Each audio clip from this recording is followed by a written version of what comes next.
fastest knockout in UFC history, and clearly a fight that was very personal to you. So along the way, you've had some great wins. Where does this one rank all time out of all your accomplishments? Wasn't personal, man. I just don't like the dude. I knew how to get inside his head, and that's it, man. You know, there's nothing personal for me. It's just business. I'm here to get these checks, get paid, and make sure that I put enough money away for my kids to go to university, so that belts was next. And I'm glad I got to end that dude, man. You started with flying knees before. I mean, was there a decision that you thought you could knock him out with it, or is that just the way you wanted to start the fight? I mean, why was that the initial move?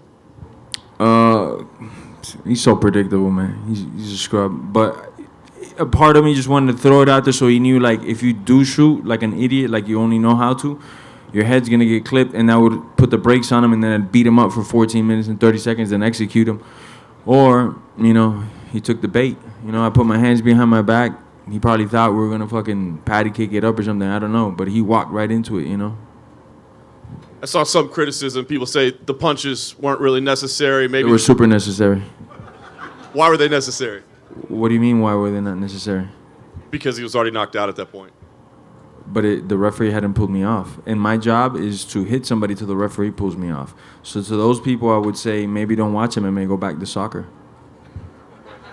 I saw some other criticisms perhaps of your celebration afterwards. Any regrets at the celebration or your behavior in the cage afterwards? Man, there's not too many people that I've disliked. I have over 50 pro fights, and he's one of them, He talked about my manhood, talked about my culture, my ethnicity. Where do we draw? Why do certain people get to do stuff? You online, so you could do anything. Everything is cool before a fight. You're allowed to do and say whatever you want, like other fighters are not doing, talking about people's religions, wife, even kids. That's cool. But after a fight, I'm not allowed to showboat and rub it in your face so you and guys like you could see it and be like, maybe I don't talk so much shit, because when I cross one of these real motherfuckers, they're going to make me pay for it, man. They're going to embarrass the shit out of me.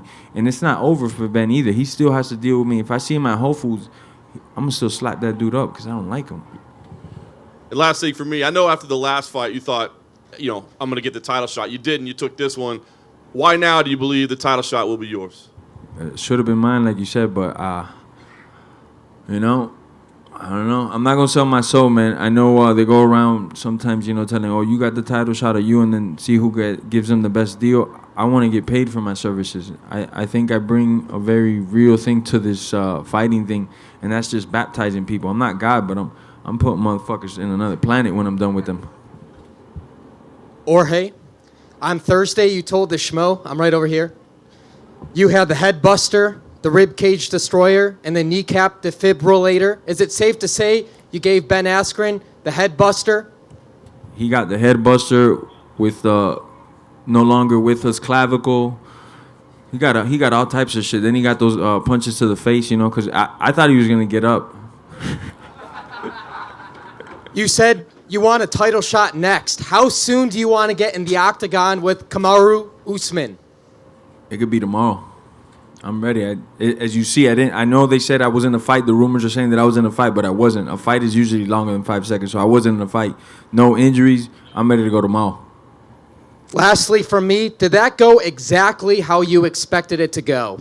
Yes and no. My whole vision of this, if you could get inside my head and replay my thoughts, were me beating his ass for 14 minutes and then putting him out like that. I really wanted to hurt him for as long as I could, as much as I could. Destroy his kneecaps, bust his ribs, make him piss blood, and then send him home packing. But, I think in a way he got off easy.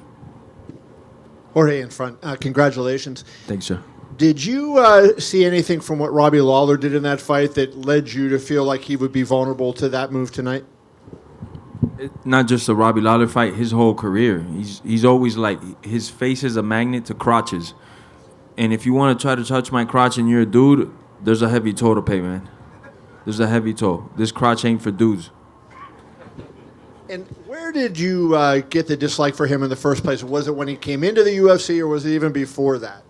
Well, now that the fight is over, because there was a lot of he say, she say, what happened in 2008. He came to the gym, and my coach, Ricardo Laborio, told me, man, this guy's a good wrestler. Don't take him lightly, I kid you not. as soon as we started, I picked him up, slammed him. We scrambled back to a neutral because he could scramble his ass off. We kept going. He couldn't score a takedown. I took him down again, but this is what MMA gloves, not throwing hard, just like you're measuring each other. I took him down again, to which he out scrambled me and stayed on top of me for like a minute and a half. Didn't submit me, wasn't my guard, but didn't pass my guard. So when he was putting these comments out there, I was like, man, this guy's a fucking idiot, bro. He has to lie to himself to get himself motivated. You just gave yourself away. You're a bitch, If you got to be lying about shit like that, you're a bitch. But I'm at American Top Team where dozens of champions come in there throughout the weeks. You don't think I have stories to tell of guys that I've decapitated or put down with a body shot or whatnot? But I don't do that because I'm a man.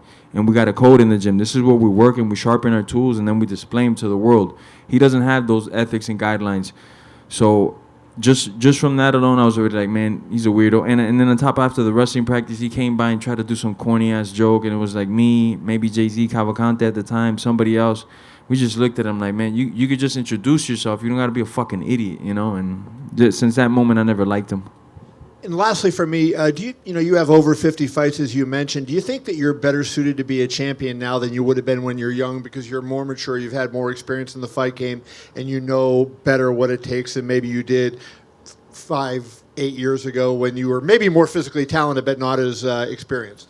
No, I'm probably more physically talented right now, man. Tell you the truth. Really? In what way? In many ways, man. Some of them I can't talk about them on air. But I'm fucking talented as fuck, man, physically and mentally. Jorge, straight ahead. Dustin Poirier tweeted after your knockout that at dinner last night, Mike Brown and you had talked to him about this being the game plan with the knee, and that Mike Brown had even shown him video of you guys practicing that. So now that the fights happen, can you kind of tell the story of that and, leading up to it, how long you guys had been contemplating this? Well, it was in the back of my pocket, like, pull it out whenever you want, George. Mike Brown is, like, very, especially with me, he kind of just lays out the game plan and do it what you want, We didn't know if I was going to open up with it right away, but we knew I was going to have it in my back pocket for sure, And I did want to hit him with it in the first round. I didn't know if right off the rip or a minute or two into it, because mainly whether I hit him or miss, it kind of pumps the brakes on wrestlers like, whoa, if I shoot in, I could get my face rearranged and look like an idiot on TV. So I definitely wanted to put that out in the first round. I didn't think I was going to do it right off rip, but he fell for the bait so hard. I could just see how eager he was just to come forward. And so I put my hands behind my back and let him think, come eat. He didn't know it was going to be a buffet, though. He thought it was going to be a 3-piece. Now you're getting the whole fucking MGM Grand buffet to the face, man. And even if the knee had not landed perfectly, was the idea that would probably mentally alter his game plan as far as the wrestling focus moving forward, that it would be easier to dictate the pace of the rest of the fight? Well, three outcomes I thought from the knee. The first one, the second would have been I miss, and the third one would have been I miss, and he grabs my leg and he takes me down, and we scramble right away, and he finds out I can't hold this guy down. And I was cool with all three of those scenarios and outcomes. I don't think there's a fourth one unless somebody could think of one. But those were the outcomes in my head. So I was like, man, these knees are just free from me. I'm not fighting a guy that intends to punch me in the face whatsoever. He's not a mean guy. He doesn't want to punch me in the face. He wants to hug my leg and put his face in my crotch. There's nothing. I could throw all the knees I want. I have nothing to worry about. Jorge, aquí, a tu izquierda. Hey, ¿cómo está? Muy bien. En primer lugar, felicitaciones por lo que has hecho. Hace un par de días te preguntaba que cómo estabas, me decías que muy bien. Y además me decías que estabas muy contento porque decías que le ibas a partir la cara a un payaso y que encima te iban a pagar por ello, así lo dijiste. Sí, señor. Además, estoy encantado de hablar en español porque de momento no hubo nadie que te hiciera hablar en tu lengua madre. Y, ya tú sabes. Ya tú sabes, brother. ¿Te imaginabas esto en el mejor de tus sueños? No en el mejor de mis sueños. En el mejor de mis sueños, yo lo iba a castigar por 14 minutos y enseñarle a él que es un hombre de verdad. Y mi papá está ahí y él es testigo. Mi papá fue el que me dijo, no quiero que hagas eso, yo quiero que acabes con él rápido para que le enseñes al mundo que tú mejor eres que él. Pero yo en realidad lo quería castigar por 14 minutos. Mi papá es el testigo mío. Ese era mi mejor sueño, que yo lo castigara en 14 minutos y después lo ponía a dormir. ¿Qué es lo siguiente para ti? What is the next for you? El título. Título. El título y hamburguesas. Hamburguesa. Vale. Gracias. Jorge, over here. Yes, sir. Before the fight, did you sense any kind of fear in him? Because I noticed. Yeah. Talk about that. Man, I had that dude spooked out. It was funny to me that he kept saying he's under my skin because I didn't go to a press conference. He was bragging about that I didn't go to a press conference. Let me tell you guys a secret. I could care less to be here, man. If I could be right now In-N-Out Burger and some cheeseburgers and I wouldn't get fined for missing this thing, I'd be gone. No disrespect, because there's a lot of cool motherfuckers in here, bro. But I don't care, especially to fly across the country. I had a little bit of food poisoning, and I had staph. The first one that was in Atlanta, I don't know if y'all could see this, I had a good case of staph. And I just said, I'm not going to go nowhere like this, you know. So he was bragging about that. I was like, man, I'm going to catch this dude. I seen him one day in the hallways. We were taking pictures, and I just jumped up on him. And right away, I could see how nervous he was. He's a deer in lights, stiff meister, you know. Similar how he ended up tonight, stiff as a fucking board. It's the same way he was every time I seen him, man. So I got no respect for him, because if you could talk that shit like this, you got to be able to do it in the FaceTime. If not, shut the fuck up, man, because we don't even know if it's you the one typing, man. It's just fucking, he just throws shit on the wall and hopes that it sticks, you know. It's obvious that you guys don't really love each other, but is there a chance that maybe one day you guys could drop the beef, or do you think is this a permanent thing? Oh, no, it's not beef, because if it was beef, it'd be different. I'd be at the front of his house waiting for him right now. It's not beef. This is just, I don't like my coworker, we could say, but this is not beef, you know. This is just some idiot I don't like, you know.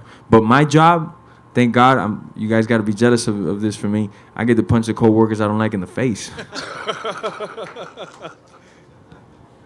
Thank you, man. You got it. Hey, George, right over here to your left. What's up, man? Aljamain Santos, Eagle Broadcasting. I don't think there's any kind of slow motion camera that can capture those, if they could, capture those 5 seconds. Where in those 5 seconds did you know that you had it in the bag? As soon as that dude signed the contract, man. As soon as he was acting like he wanted to come forward, and I put my hands behind my back and like signaled to him, and he was like, yeah, for sure, I'm putting my face in your crotch. I was like, all right, I got you, bro. For sure, I got you, bro. You're such a fucking fish, man. Appreciate it. Thank you. You got it. Jorge, right here. What did Dana say to you in the octagon after the finish? Be nice to him. That's what I remember. I don't know. I'm sure he said a couple other things, you know, but he was just like, be nice to Ben. Be nice to him now, you know. Because I was telling him, like, why'd you put me to fight with this guy? Because I believe in, a lot of the media also believed it. Not a lot, but some of the media, that this was a step back for me. I've been fighting I fought Yves Edwards over 10 years ago, but that guy's a fucking fighter. That guy's a stud, bro. You guys might not know who Yves Edwards is. If you don't, shame on you. Go do some research. I've been fighting badasses for a long time. To get put in with this guy was a setback in a way, you know. I'm glad, though. I'm going to steal that fucking hype and go fight for my title now, because they were saying this is the greatest grappler ever. I think Joe Rogan said it's like grappling two guys.